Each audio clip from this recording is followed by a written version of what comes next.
My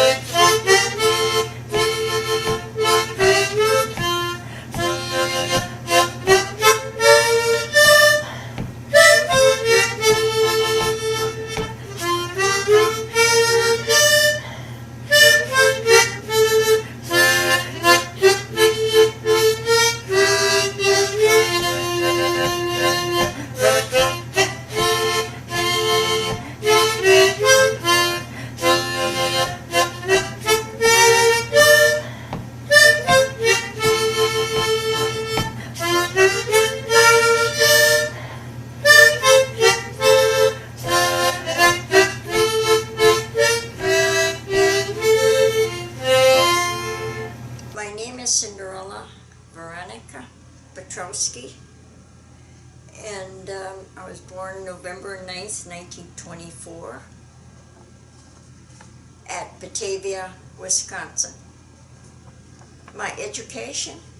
Well, we had gone to a regular little country school at different times, and the last one that we'd gone to, and I must have been from 6th, 7th to 8th, no, 6th, 5th, 6th, and 7th maybe, and that was called the Little Green School, and it was out in the country, and it was about 1.25 miles to 1.5 miles to school.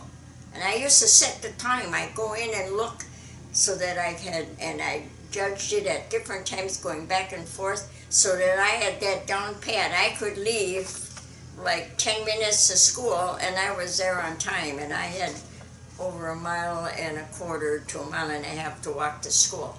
So I had worked that out so I could get to school on time, and I didn't have to leave real early. And then from there on, then we moved to the other side of Random Lake, and we went to the parochial school, St. Mary's at Random Lake, and I graduated from there. I started in my 20s, I think, because I was out of school 7.5 years, and then when I was working at that Schaefer Trucking Company, they said I was so interested in their billing and their all kinds of work that why didn't I go to school for it? And I said, well, I don't think after being out of school 7.5 years that a high school teacher would even take me into the school, to learn. And they said, yeah, I think that Mr. Rose would. So another person went along with me, and we went to see him, and he took me in, and I was a student for a whole year. I took all the senior subjects I could get, and for business, bookkeeping, typing, anything that would relate to business. And I went for 1 year to Kewaskum High School.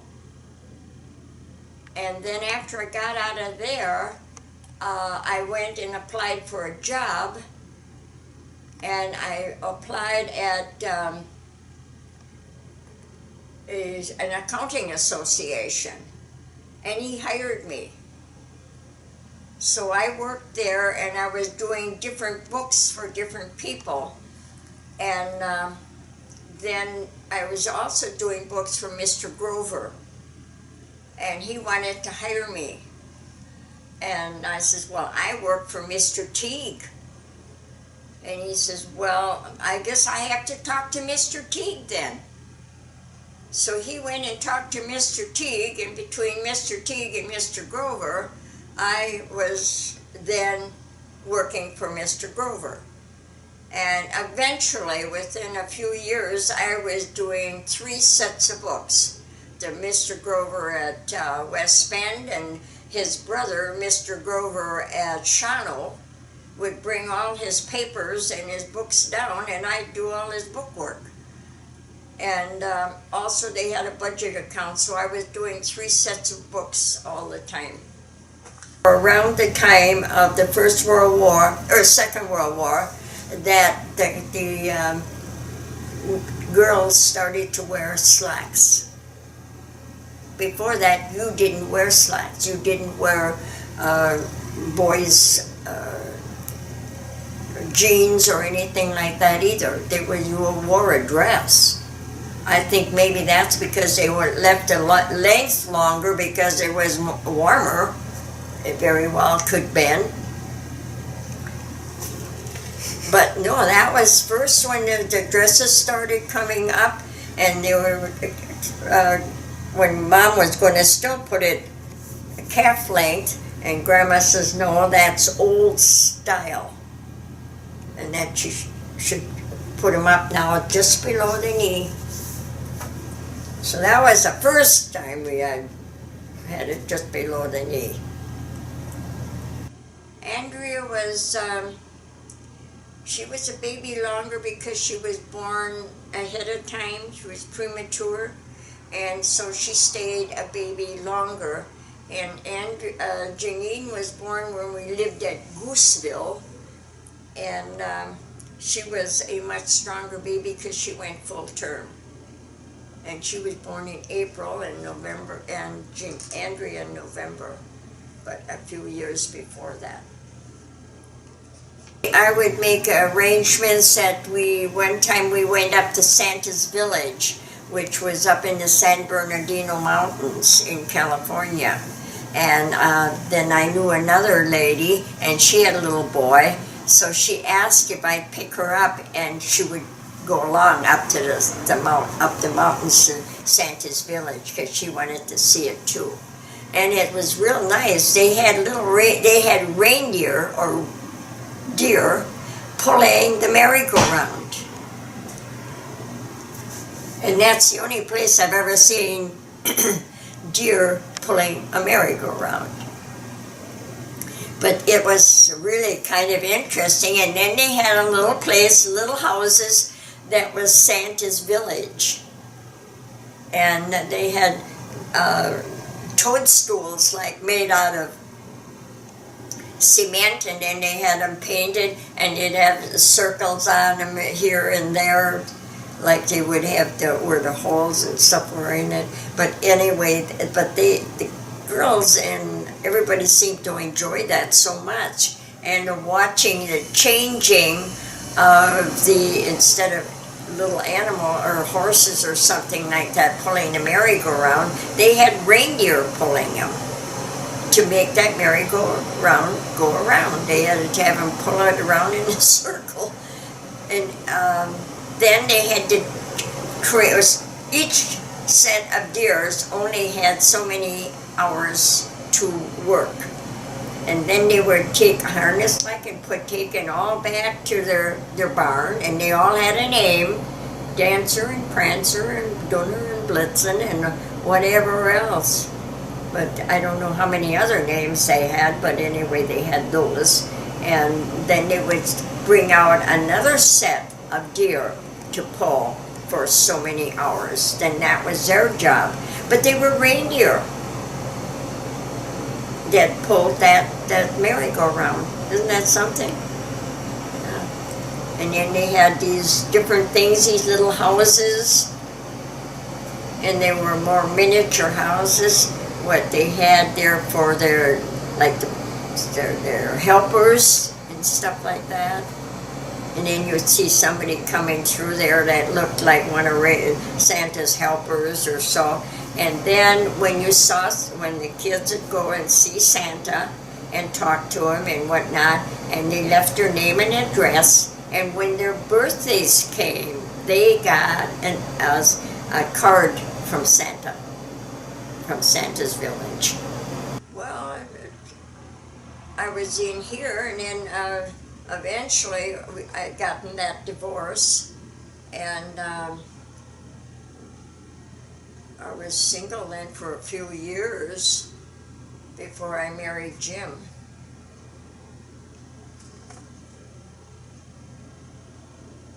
And Jim was always especially good to the two girls. He was a very good father. If they wanted to ask him any kind of a question, he'd sit there and he'd be so patient and listen. And a lot of other people, because Jim had been a teacher, and there were people coming in with this algebra and all that stuff they were starting to learn in high school, and they didn't know how to do it, and they found out Jim was a teacher from before and that he knew algebra. So they would come in, they'd have their,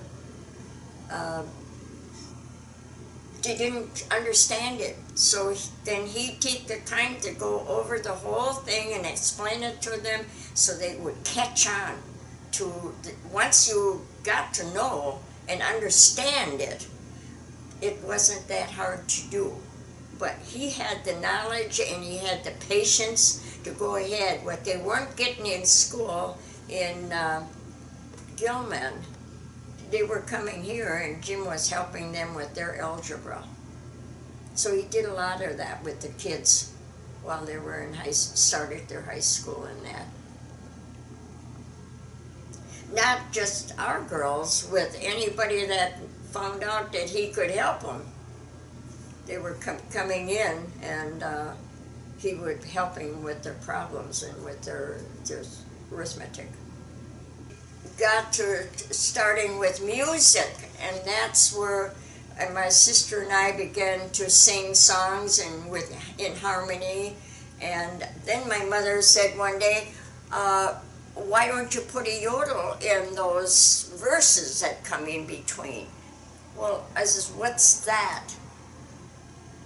And she said, well, it's a yodel.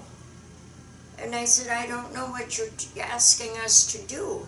I said, does Aunt Bernie yodel? And she says, I don't think so, but you can ask her.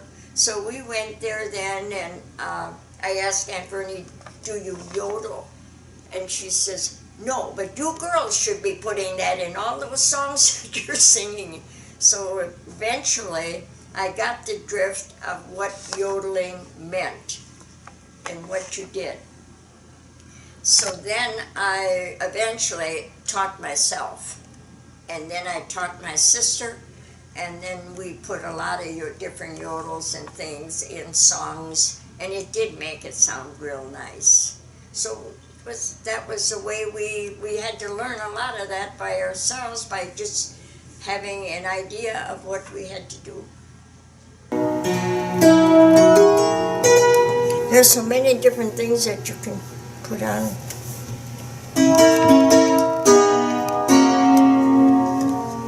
But I probably don't practice enough like I should.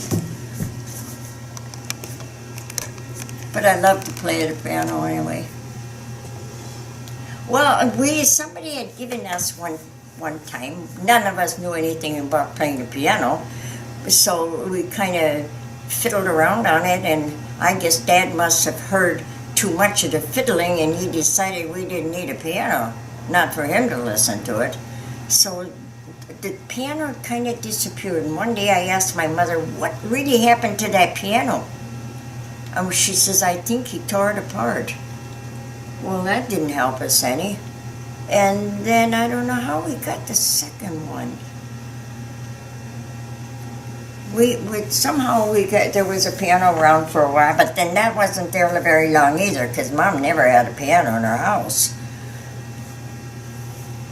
But we were given the pianos, and I suppose, and when we didn't do anything to them and learn to play it like we should, I guess he figured that was enough of it. He couldn't stand much more. So the piano kind of disappeared. But then afterwards, where the heck did I finally get a hold of it? I think maybe it was when we got this one. We weren't here, it was shortly after Jim and I got married. Somebody came in and said they are tearing down the town hall in the next town over. And they said there's an old piano in there, and that if somebody wants it, they should just come and get it. I said, Jim, why don't you just go get that old piano?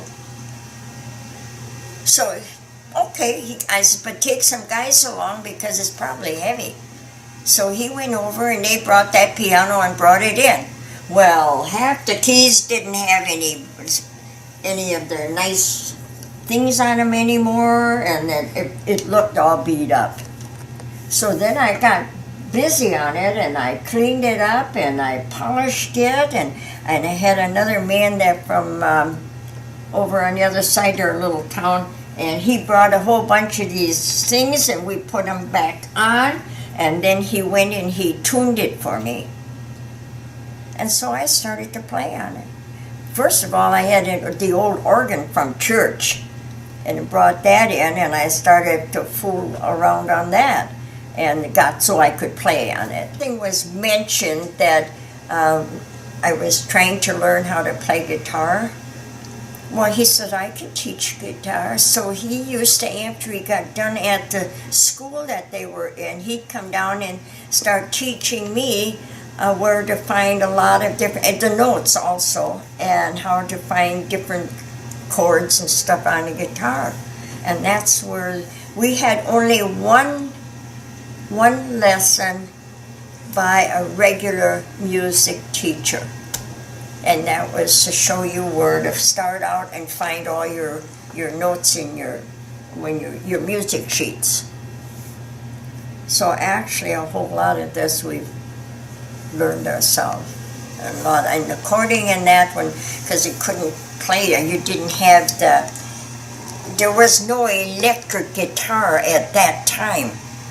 So you had to play hard on what you did know in order to have it sound loud enough so it made the music all sound nice. I used to play that I'd get shocks in my elbows. Yeah, because you didn't have an electric guitar, you had just a regular standard guitar. And then there was it was New Year's Eve, and we started early to begin with. And then they wanted us to play some more. And by the time I got done, I was having shocks in my elbows from holding the strings so tight. And my dad had the concertina, so then she, always when it came time to wipe dishes, Helen had to get that concertina in her hand, and she was learning on it. And I said one day, I said, how come every time it comes time to do something, that's the time you want to practice on the concertina? Well, I still did dish wiping and all that kind of stuff, and she was still practicing. Well, she learned how to play it. This is my brother and my sister and myself. I'm sitting on my brother's 36 Chevy Fender on his old car. That was the car he always drove, but it was a 36 Chevy. And my mother and I just come back, I don't know who else was along to church, but anyway, we just came back from church in Random Lake when I was home.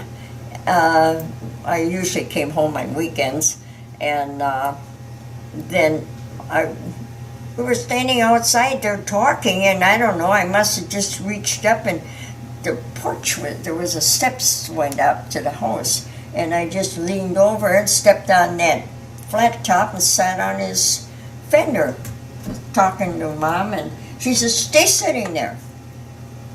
She went in the house and got her camera and took the picture. And I said, God, that was a pretty good picture for my mom taking it.